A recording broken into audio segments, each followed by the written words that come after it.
Merry Christmas, Mountain Valley Fellowship. Friends, family, guests, welcome. Today we're going to talk about the season.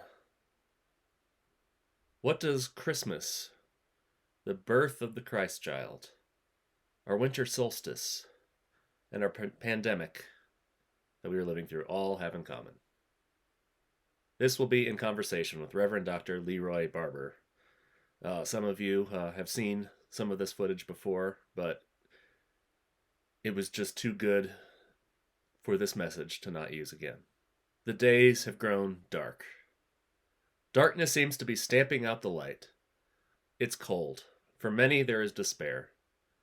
This is the reality of the literal season when the days are getting shorter. The air is getting colder. This is the reality of a time when a global plague has taken life. It has taken life literally, as people can no longer breathe and cease to live. It has taken life in the sense that social activities are limited, families and friends not together. Livelihoods dried up. And this church is meeting on a computer screen. 2,000 years ago, the people of Israel, after having been enslaved in Egypt and occupied and oppressed or exiled by Persia, by Babylon, by Assyria, by Greece, and by this point, Rome. A people who wrote this collection of stories, laws, poems, and songs that has been compiled together and we know as the Bible. Where people have been beaten down again and again and again. They wanted freedom, release. They wanted to live. They were going through their own version of the solstice. Their metaphorical days have gotten long and dark. Darkness had overtaken. They were waiting for that sign of light. God answered their prayer, but not in the way they expected. As the time of Jesus' birth approaches, there have been 400 years of silence. No prophets, no word from the Lord, right? No miracles, none of that big stuff do we see for 400 years, generation after generation. Life expectations around religion become silent. People move into these religious modes, right? The ebb and flow of life and religion becomes visionless.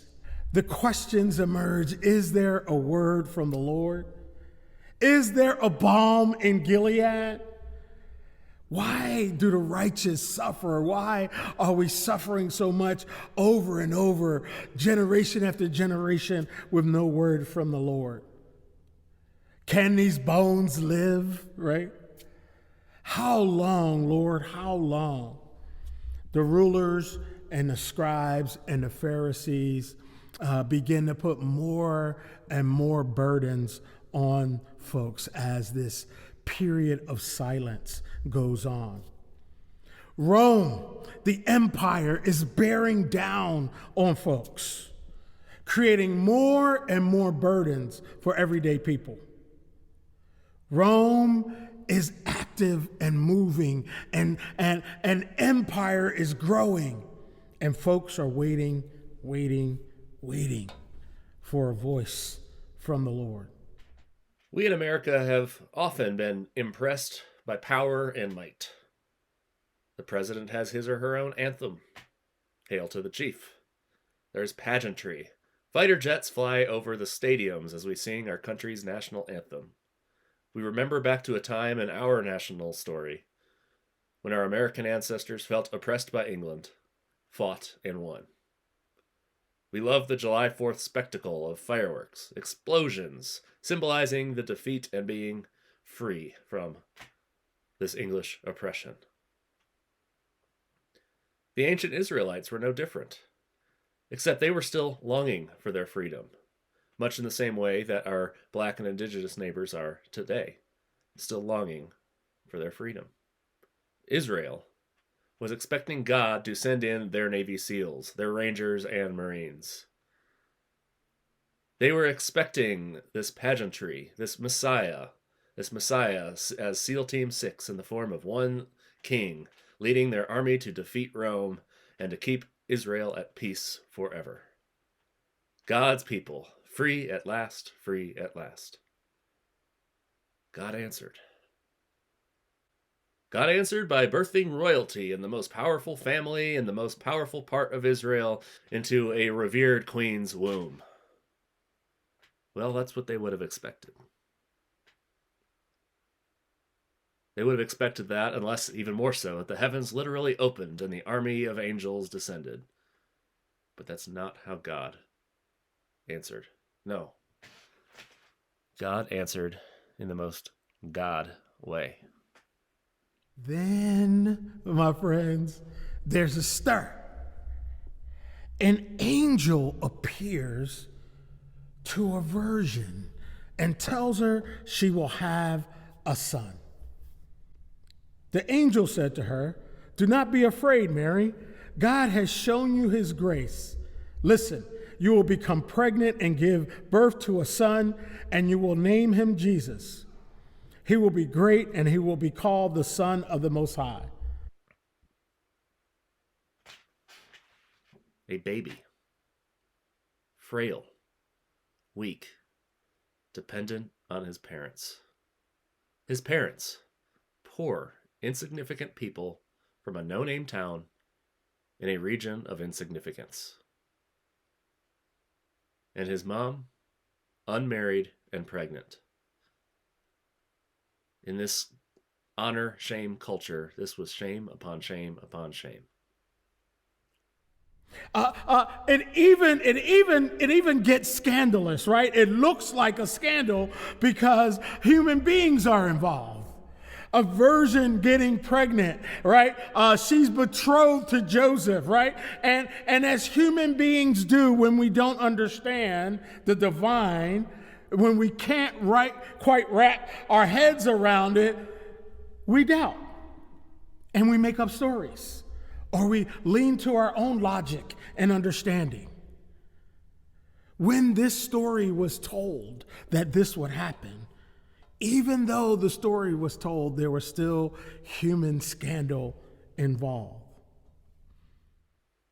To translate that into today's ideas, in American terms, this means Jesus would have been born in a border camp to a single woman who doesn't speak English and did not legally enter the country.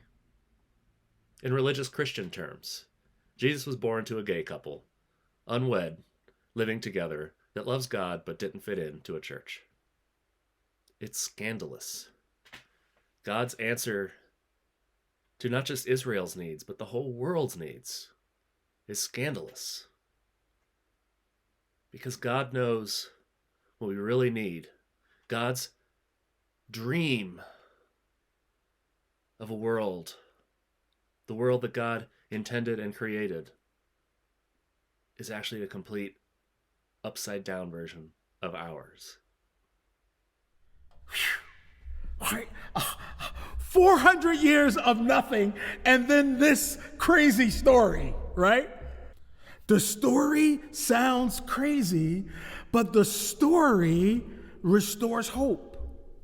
You see, the story comes back into play. After 400 years, God does what God has been doing throughout time, going to the margins and dropping a word of hope in, and that word of hope changing the world. A virgin and a just carpenter. An angel appears and hope is born. Shepherds come, magi come. See, I don't think that's coincidence. I think because the hope was planted in a carpenter and a virgin in Galilee, peasant people, working class people, that word got out. And shepherds who were hoping for something new, for renewal, to be released from the suffering and struggle that they were going through, all of a sudden hear this underground word, and hope enters the world. Amidst the darkness, amidst the struggle, God shows us where hope is. And it's not where we expect. We keep getting caught up in our human wisdom, where we expect people of influence to be the ones that God would use in this case. People with might and authority. But who does God use? Hope shows up to the Jewish people and to the world in the laps of people that are seemingly insignificant, who are poor, not yet married with a baby, in an insignificant town that couldn't even find a place to stay to give birth. Hope shows up to this Jewish family who is about to be persecuted. Hope shows up to this Jewish family who is about to be persecuted by a power-hungry king that is jealous of someone that might challenge his power. And this hope shows up not in the form of revered Jewish voices, but in magi. Magi, who are people of Eastern religions, people that would have not been respected, whose views would have probably seemed blasphemous. Imagine if today, if God sent a messenger to our church, and that messenger was a non-American Muslim who came to show us hope and to warn us that darkness was coming. Hope enters the world the way God always enters hope into the world, through a poor Galilean couple, and raises a banner for us to live by. Are you looking in the right places? See. Hope won't come from the White House. See, hope won't come from the Supreme Court or Congress, although we do our work, right, to bring down, to place hope in those places, but hope sits at the margins. Hope is here. Hope is in the messiness. Hope is in the silence. Hope is in the despair. But hope will not fail. Hope is on the margins. Hope is where we least expect it. In a time when we're seeing hope that the days are about to get longer, when we're seeing hope that the vaccine is in our grasp, and this darkness of this plague will soon become light. A return to normalcy, but hopefully a return to a new normal. A normal that values human life more than before. This Christ child, he is the reflection of God's glory and the exact imprint of God's very being. God is showing us through this Christ child who God is and what God is about.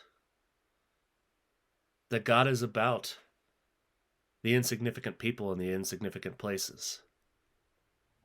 That God is about lifting up the poor and the lowly and dethroning the proud and dethroning those that are rich at the expense of the poor. Jesus is the best revelation that God could give to us of who God is. How can we understand something that's so much bigger than who we are? As Donald Miller says, we understand God as well as the pancake that we made for breakfast understands us. So God met that need in the form of a baby. That baby that would grow up, show us what he was about. Mercy, not might. Rather, jubilee. Not individual freedom, but corporate freedom. We, not me. subversing and undermining authority that is rooted in the ways of this world. This child who would grow up as prophesied by Isaiah to fulfill such words as to preach good news to the poor, to proclaim release to the prisoners, to recover sight to the blind, and to liberate the oppressed, to proclaim the year of the Lord's favor. Jubilee, the Jewish practice of every 50 years, a year where everything is restored back to its original owners, slaves are freed, debts are forgiven. Jubilee. Jesus says him preaching these words is being fulfilled in our presence. Jesus is Jubilee, and we are to live that out as followers. This is the hope of this season. The hope that light overcomes the darkness. The hope that health overcomes the sickness. And the hope that this child who came in the world this night over 2,000 years ago challenges us and asks us, what kingdom do we belong to? God's or ours? We as a church right now have been asking, what does this look like? How are we, right here, right now, being bringers of Jubilee to our town, our region, and our world? How are we knocking down walls and building a bigger table? How are we welcoming those that others have no room for? That others find illegitimate, that didn't follow the rules, that are pregnant while unmarried in a time that could cost your life. We've done some good work. But let's continue. Let's be bold. Let's be inspired to be even bolder. That's what this Christmas season is about. Inspiration. Part of the way we're doing this is rebirthing this church into a new expression of Mountain Valley Fellowship that includes the New Meadows United Methodist Church here in New Meadows and the Alpine Abbey expression that is going to be growing in McCall. We are seeking to put old ways to death and to resurrect as something new. A new church, a new name, a new way of life. To be a source of hope and healing. We are hoping to answer the question, not why don't people come to church, but rather, why should people come to church? Because if church doesn't turn things upside down, then it misses the point of who God is. This is Christmas. God is inviting us. Merry Christmas to you and to all.